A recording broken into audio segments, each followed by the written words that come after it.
പരമകാരുണികനായ ശ്രീനാരായണ ഗുരുദേവ തൃപ്പാദങ്ങൾക്ക് മുന്നിൽ പ്രണാമം. ശ്രീനാരായണ ഗുരുദേവ തൃപ്പാദങ്ങളാൽ വിരചിതമായ മുനിചര്യ പഞ്ചകം എന്ന കൃതിയിലെ 3-ാമത് ശ്ലോകത്തിന്റെ പഠനത്തിലേക്ക് നാം പ്രവേശിക്കുകയാണ്. അയാചിതമലിപ്സയ നിയതിദത്തമന്നം മുനി തന്നോ സ്ഥിതയ അന്വദൻ പഥിശയാനകോ അവ്യാകുലഃ സദാത്മദൃഗനശ്വരം സ്വപരമാത്മനോരൈക്യതഃ സ്ഫുരൻ നിരുപമം പദം നിജമുപൈതി സച്ചിത്സുഖം. അയാചിതമലിപ്സയ നിയതിദത്തമന്നം മുനി തന്നോ സ്ഥിതയ അന്വദൻ പഥിശയാനകോ അവ്യാകുലഃ സദാത്മദൃഗനശ്വരം സ്വപരമാത്മനോരൈക്യതഃ സ്ഫുരൻ നിരുപമം പദം നിജമുപൈതി സച്ചിത്സുഖം. ആദ്യമായി ഈ ശ്ലോകത്തെ അലിപ്സയ അയാചിതം നിയതിദത്തം അന്നം തനോസ്ഥിതയേ അന്വദൻ പഥി ശയാനക അവ്യാകുലഃ സദാത്മദൃക് മുനി സ്വപരമാത്മനോരൈക്യതഃ സ്ഫുരൻ അനശ്വരം നിരുപമം പദം സച്ചിത്സുഖം പദം ഉപൈതി. ഇത്തരത്തിൽ അന്വയിച്ച് പദച്ഛേദം ചെയ്ത് മനസ്സിലാക്കണം. അതിനുശേഷം പദാനുപദാർത്ഥങ്ങൾ മനസ്സിലാക്കാവുന്നതാണ്.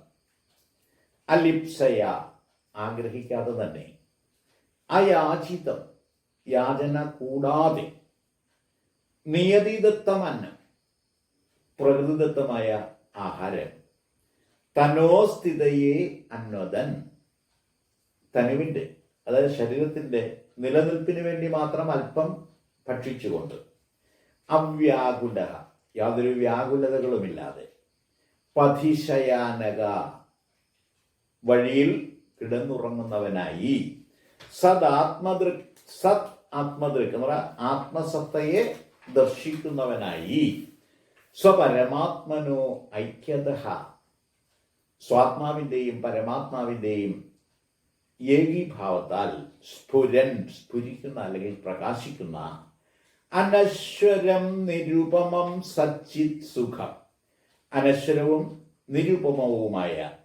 സച്ചിദാനന്ദമാകുന്ന സുഖം, ആ സുഖം അനുഭവിക്കുന്ന നിജം പദം ഉപൈതി സ്വന്തം നിലയെ പ്രാപിക്കുന്നു. ശ്ലോകാർത്ഥം സംക്ഷേപിച്ചിങ്ങനെ പറയാം.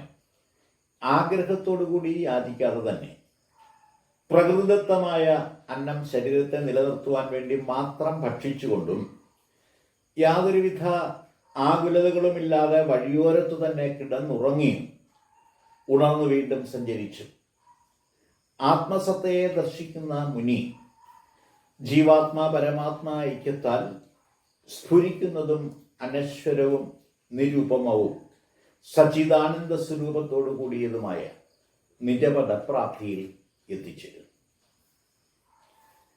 വ്യവസ്ഥാപിത സന്യാസ പാരമ്പര്യം പിന്തുടരുന്നവരല്ല മുനിമാർ.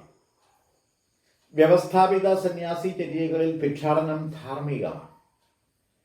പ്രാഥമിക ആവശ്യങ്ങൾ നിറവേറ്റാനും ആശ്രമാദി കാര്യങ്ങൾ നടത്തുന്നതിനുമൊക്കെ വേണ്ടി ഭിക്ഷാടനം നടത്തി ധനം സമാഹരിക്കാനുള്ള ധാർമ്മിക അനുവാദം വ്യവസ്ഥാപിത സന്യാസത്തിലുണ്ട്. എന്നാൽ അത് സമാന്തര സമ്പദ്ഘടനയായി മാറാനുള്ള സാധ്യതയുണ്ട് എന്ന് ദീർഘദർശിയായിരുന്ന ക്രാതദർശിയായിരുന്ന ശ്രീനാരായണ ഗുരുദേവൻ മനസ്സിലാക്കി. അതുകൊണ്ട് അത്തരം പ്രവർത്തനങ്ങളെ നിരുത്സാഹപ്പെടുത്തുന്നതിലാണ് ഗുരു ശ്രദ്ധിച്ചത്. ബ്രഹ്മനിഷ്ഠന്മാരായ മുനിമാർ അന്നവിചാരമില്ലാത്തവരാണ്. എന്നിരുന്നാലും ചിഞ്ചട ബന്ധനം വേറുപെട്ട് പോകുന്നത് വരെ ശരീരത്തെ നിലനിർത്തിയേ പറ്റൂ. അതിനുവേണ്ടി നിയതിദത്തമായ അല്ലെങ്കിൽ പ്രകൃതിദത്തമായ അന്നം അല്പമാത്രം ഭുജിച്ച് അവർ ജീവിക്കും. പക്ഷെ ആ ഭക്ഷണത്തിൻ്റെ രുചി, അതിൻ്റെ ഗുണം ഇത്യാദി കാര്യങ്ങളെപ്പറ്റി ഒന്നും മുനിമാർ ശ്രദ്ധിക്കാറില്ല. വിശ്രമത്തിനായിട്ട് സുഖശയനവും അവർക്ക് നിർബന്ധമില്ല. വഴിയിൽ കിടന്ന് കൈ തലയണയാക്കി അവർ വിശ്രമിക്കും. അപ്പം ഇത്തരത്തിൽ തികച്ചും നിസ്വാർത്ഥരും യാതൊരു സുഖഭോഗങ്ങളിലും ആകൃഷ്ടരുമല്ലാത്ത സ്വഭാവത്തോട് കൂടിയവരാണ് മുനിമാർ എന്ന് പറഞ്ഞുകൊണ്ടാണ് ഗുരു ഈ ശ്ലോകം ഉപസംഹരിച്ചിരിക്കുന്നത്. അപ്പം ആ ഒരു ബോധനിലയാണ് ജീവാത്മ പരമാത്മ ഐക്യമെന്ന് പറയുന്നു. ഈ ബോധനിലയിൽ എത്തിച്ചേർന്ന മുനി സ്വന്തം നിലയെ ബ്രഹ്മാഭിന്നമായി അനുഭവിച്ചറിയുന്നവനാണ്. അതുകൊണ്ട് തന്നെ ജനന മരണ രൂപത്തിലുള്ള യാതൊരുവിധമായ ഭയങ്ങളും മുനിയെ തീണ്ടുന്നില്ല. എപ്പോഴും മുനി ബ്രഹ്മലീനനാണ്. ഇതാണ് മുനിചര്യയുടെ മറ്റൊരു